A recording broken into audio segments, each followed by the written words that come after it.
ఎందుకంటే టుడే శుక్రవారం కాబట్టి పొయ్యి స్టవ్ అంతా కడగాలండి. అసలు ప్రతిరోజు కడుగుతానండి. ఆ ఈవినింగో ఏమో అవుతుంది. పొంగుడు టక్కన పొంగుతుంది. నేను ఇక్కడ పెట్టి ఎక్కడో పోయి ఉండడం అని కదా, ఉండక తప్పదు కదా. మా అత్తమ్మ తిడుతుందండి. స్టవ్ మీద పొయ్యి మీద అన్నీ పెట్టి పోయి ఎక్కడ ఉంటావా, నువ్వు గట్నే ఉంటావు, ఇంకో కోడలు గట్నే ఉంటుంది అని మొన్న తిట్టింది. తిడితే నోరు మూసుకుని అంటే పని మీద ఏదో ఒకటి ఇల్లంతా చిందరవందర ఉంది, సదరక తప్పదు కదా నాకు. ఓం నమ శివాయ నమ. శ్రీ శ్రీ విష్ణు రూపాయ నమ శివాయ. ఓం నమ శివాయ. శ్రీ విష్ణు రూపాయ నమ శివాయ. శివకేశవులు ఇద్దరిని నేను పూజించాలనేది నా గోల్స్ అండి. నాకు శ్రీకృష్ణుడు అంటే చాలా చాలా ఇష్టం. శ్రీకృష్ణ గోవింద హరే మురారి, శ్రీ ఆది నారాయణ వాసుదేవం, మాధవుడే మార్గమును చూపించే గురువే, శ్రీ ఆది నారాయణ వాసుదేవం. గోకులనందన హరే హరే హరే హరే మురారి, శ్రీకృష్ణ గోవింద హరే మురారి, శ్రీ ఆది నారాయణ వాసుదేవం. ఓం నమ శివాయ నమ. ఇది శివుడికి వేసే ముగ్గండి. శివ పంచాక్షరి అంటారు. ఇది ఉన్న దగ్గర మా శివుడు ఉన్నట్టు లెక్క. దీనికి తోడుగా స్వస్తికి వేసుకుంటాం ఆ లక్ష్మి కాబట్టి. చూసారా, ఇగో ఆ లక్ష్మీదేవి, ఇది లక్ష్మీదేవి స్వస్తిక, ఇది శివుడు ఉన్నారు కాబట్టి ఇక్కడ నేను వాడేదాంట్లో ప్రతి దాంట్లో శివకేశవులు, శివుడు, మహాలక్ష్మి మాకు తోడుగా ఉండాలని ప్రతినిత్యం కోరుకుంటూ ఉంటామండి. ఎందుకంటే జరిగిపోయిన కాలాన్ని మనం వెనక్కి తీసుకురాలేము, కానీ నా వల్ల కావట్లేదండి. నేను ఒంటరిగా కూర్చుంటే నాకు అదే గుర్తొస్తుంది. అందరితో జరిగిన విషయాలు ఇవి అవి, చిన్నప్పటి బాల్యం, మా అమ్మాయి నాన్నయ్య అన్నీ నేను మోటివేషన్ చేసుకొని యోగానో ఏదన్నా చేసుకొని సైలెన్స్గా ఉండాలండి. ఇంకా విషయం ఏంటంటే యూట్యూబ్ వల్ల ఎంతో ఇంప్రూవ్మెంట్ అవుతుంది మానసిక స్థితి.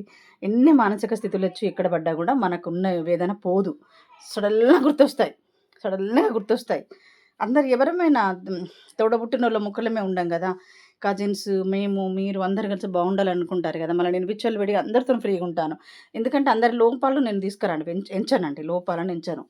లోపాలను ఎంచుడు పక్కన పెట్టి స్నేహాన్ని ఎంచుతాను. కానీ కొంతమంది లోపాలు ఎంచడానికే పుడతారండి జన్మతహా. వాళ్ళ లోపాలను ఎంచుకుంటా అవి చేస్తే సరే, నేను లెంచను అంత మాత్రాన వాళ్ళు ఊరుకుంటారా? సరే అండి, హ్యాపీ ఫ్రైడే అందరికీ. Good morning. స్నానం చేసుకోవాలి, పూజ చేసుకోవాలి, మా వారికి వంట చేసి మా వారిని వెళ్ళగొట్టిన నేనైతే.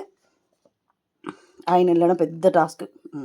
వెళ్ళాలి, తిని తొందరగా తిని గోళ్ళు ఇంట్లో నుంచి పనికి వెళ్ళిపోతే పెద్ద నెత్తి మీద భారం దిగినట్టు. అయితే నేను పోయిన ఇలా అలంకరించుకుంటాను. నేను రోజు పిచ్చిపోయిన చూపిస్తున్నాను, ఏంటంటే పొంగిన పోయిన చూపిస్తున్నాను.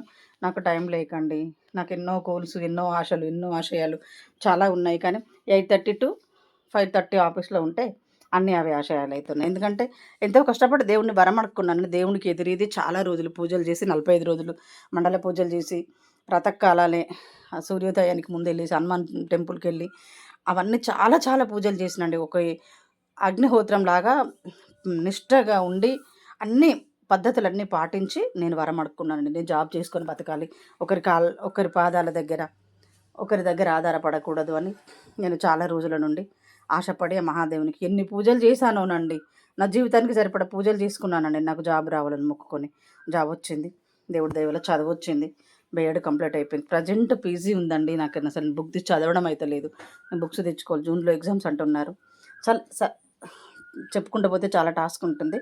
ఫస్ట్ నేను 7th వరకే చదువుకున్నాను. అప్పటి నుండి మళ్ళీ నాకు చదువు అంటే చాలా ఇష్టం. నేను బాగా చదువుతానండి. ఒకరి మీద పాపపు దృష్టి నేను వేరే వాళ్ళ మీద పెట్టి నేను చేసుకోను. నేను ఎక్కడున్నాను, మా నాన్న చాలా మంచివారు. నేను పుట్టాను, పెరిగాను, అత్తారింట్లో ఉన్నాను. వీళ్ళ సహాయం పొందో, కొంచెం అమ్మ వాళ్ళ సహాయం పొందో నేను ఒక స్థాయికి రావాలి. 10 మందిలోకి వెళ్ళి కూర్చుంటే విజయలక్ష్మి నీ బుక్కడి బువ్వకు నీ భర్త మీద ఆధారపడుతున్నావా అని అవహేళన చేయకుండా నేను కష్టపడుతూ వస్తున్నానండి. నిరంతరం పూజలు పురస్కారాలు చేసుకుంటూ. నీ సీక్రెట్ ఏంటి అంటే దైవాన్ని నమ్మడం, ఎవ్రీడే పూజ చేసుకోవడం. ఇదేనండి నా సీక్రెట్. ప్రతి మహిళ ఎవరైనా బలవంతురాలు కాదు అని అనుకోకూడదు. మీరు మీ కులదైవాలను కొలుచుకోండి, నిష్టగా పూజించండి, మనసు పెట్టి పూజించండి.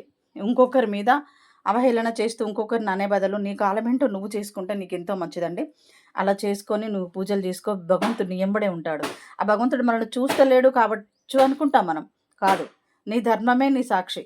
నీ ధర్మమే భగవంతుడు నీ ధర్మమే నీ వెంబడుంటుంది. ఇది నిజమండి. ఈ వాక్యాలు చెప్తే నాకు బాధేస్తుంది. కానీ ఇప్పుడు క్రిస్టియన్ వాళ్ళున్నారు చూసావా? వాళ్ళు భగవంతుడిని గొప్పగానే చెప్పుకుంటారు.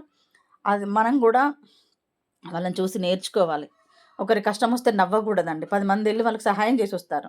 కానీ మన దాంట్లో హిందూ వాళ్ళ దాంట్లో ఎక్కువ రారండి. ముందుకు రారు. ఇది నిజమండి. మీరు 1,00,000 చెప్పండి. హిందువులో ఉన్న అందరూ చెప్పుకుంటారు. ఎవరికైనా కష్టమొస్తే నవ్వుతూ కూర్చుంటారు. సరే ఇంకా చెప్పాలంటే చాలా ఉంది గానీ, నేను మాత్రం ఒకరి గురించి ఆలోచించను. వాళ్ళెక్కడ పోతే నాకేంటండి? వాళ్ళ గురించి ఆలోచిస్తే నాకేమన్నా వస్తుందా? వాళ్ళ ఎదుగుదల పాడు గావాలని. ఇట్లాంటి పిచ్చి పనులు నేను జెయ్యను. నాకు నచ్చదు. నేను అందరిని పొగుడుతాను. ఎవరైనా విజయం సాధించారు అంటే నేను చాలా హ్యాపీగా ఫీల్ అవుతాను. ఎందుకంటే నేను కష్టపడతాను గదా! వాళ్ళు కూడా ఎంత ఎంత కష్టపడ్డారో మనకు తెలియదు గదా! ఎన్ని రాత్రులు నిద్రలేని రాత్రులు గడుపుకున్నారో వాళ్ళు. ఆ విజయాన్ని సాధించాలంటే. ఒక 10థ్ ఎగ్జామ్ బాలుడు రాసాడు అనంటే వాడు ఊరికే ఫస్ట్ క్లాస్ రాడు గదా! తన తర్వాత తన తల్లిదండ్రులు ఎంత కృషి చేశారు. ఇలా ఆలోచిస్తాను. ప్రతిది ఇలాగే ఆలోచిస్తాను. ఆ భగవంతుడు నాకు తోడుగా ఉంటాడు. సర్వేజన సుఖినో భవంతు. అందరం బాగుండాలండి. ఒకరి మీద అరుపులు, ఏడ్చుడు, ఒకళ్ళకి తక్కువ చేయడం, అదొకటి కష్టం కాదు. నీ కష్టం ఏం కష్టం, నా కష్టం నీ కష్టం కాదనడం. ఇది అసలు నాకు నచ్చదు. ఏ రకంగా దీన్ని నిర్మూలించాలంటే భగవంతుడు చూసుకుంటాడు. శ్రీకృష్ణ గోవింద హరే మురారి శ్రీ ఆదినారాయణ వాసుదేవ మాధవుడే మార్గమును చూపించే గురువే శ్రీ ఆదినారాయణ వాసుదేవం. అండి రైస్ ఇక్కడ పెట్టుకోవాలండి. ప్రతిదీ మన వాళ్ళు వచ్చి తింటారు చూస్తారనే నమ్మకం ఇది. నేను ఆధ్యాత్మికలో విన్నాను, ఇలా చేసుకుంటున్నాను. ఇలా ఉంటే 7 తరాల వరకు మనకు భోజనం దొరకకుండా ఉండదంట. నాకైతే ఎక్కడ వెళ్ళినా అన్నం దొరుకుతూనే ఉంటుంది. కొంతమంది నాకు పెట్టరు, కొంత శత్రువులు. వాళ్ళ పేర్లు నేను చెప్పాను కానీ వాళ్ళ ఇంటికి పోతే నాకు ఎప్పుడు భోజనం దొరకదు. పోవడం మానేసుకున్నామండి. భోజనం దొరకని ఇంటికి పోవడం మానేసుకున్నామండి. మార్నింగ్ లేచి 4 గంటలకు లేచి ఎంతో కష్టపడి వెళ్తాం. కనీసం వాళ్ళ ఇంటికి వెళ్ళిన తర్వాత కడుపున అన్నం కూడా పెట్టరు. అదే ఎదురవుతుందని బంధాలని వదులుకొని నేను ఊరుకున్నానండి. నాకు నచ్చదు పెట్టని కాడికి పోతే. హాయ్ అండి, గుడ్ మార్నింగ్ అందరికీ. I love you my friends.